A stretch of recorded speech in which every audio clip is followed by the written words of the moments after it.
अस्सलाम वालेकुम दोस्तों, मेहरबान अहमद। दोस्तों, एक जनरेटर को स्टार्ट होने के लिए एटीएस के ऊपर जो उसकी परफेक्ट टाइमिंग होती है वो 2 सेकंड से लेकर 4 सेकंड के दरमियान होती है। तो चलिए आज आपको दिखाते हैं कि एक जनरेटर को स्टार्ट होने के लिए उसको बेस्ट जो उसकी स्टार्ट की टाइमिंग होती है वो क्या होती है। तो चलिए स्टार्ट करते हैं।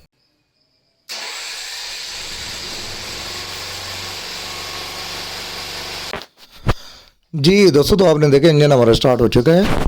इस इंजन को स्टार्ट होने के लिए ओनली हमारे सिर्फ 2 सेकंड लगे हैं और इसी 2 सेकंड में इंजन ने फ्यूल को सेक्शन भी किया और इंजन उसके ऊपर ब्लास्ट भी है। नेक्स्ट आने वाली वीडियो में आपको एटीएस बनाने का तरीका, चाहे तो रिमोट से भी स्टार्ट कर सकते हैं और चाहे तो आप ऑटो बटन से भी स्टार्ट कर सकते हैं, चाहे तो आप एटीएस से भी स्टार्ट कर सकते हैं। इंजन को स्टार्ट करने के बहुत से तरीके मौजूद हैं, लेकिन नेक्स्ट आने वाली वीडियो में आपको फर्स्ट जो है वो एटीएस के हवाले से आगाह किया जाएगा, क्योंकि ये एक ऐसी चीज़ है जो कंपनियों में और मुख्तलिफ कंट्री से इसकी बहुत ज़्यादा जो है ना वो डिमांड भी होती है और वैकेंसी भी इसकी बहुत ज़्यादा आती है। तो ये एक आपकी ज़ाती लाइफ के लिए भी इंतहाई ज़रूरी है। और एटीएस के हवाले से दोस्तों आपको मुकम्मल ट्रेन किया जाएगा, आप किसी भी कंपनी में अप्लाई कर सकते हैं। दोस्तों, वीडियो अच्छी लगे तो वीडियो को लाइक और चैनल को सब्सक्राइब जरूर करिएगा। यार आप लाइक नहीं करते, ठीक है ना, बहुत कंजूस हैं, कसम से यकीन करें। आपके लाइक से नेक्स्ट वीडियो बनाने में हमें हौसला पैदा होता है, जो कि आप इंतहाई कंजूसी का मुजाहरा कर रहे हैं। तो दुआ में याद रखिए, आपसे मुलाकात होगी इंशाल्लाह नेक्स्ट वीडियो में। अल्लाह आपको हमारा हामी नासिर हो। अल्लाह हाफिज़।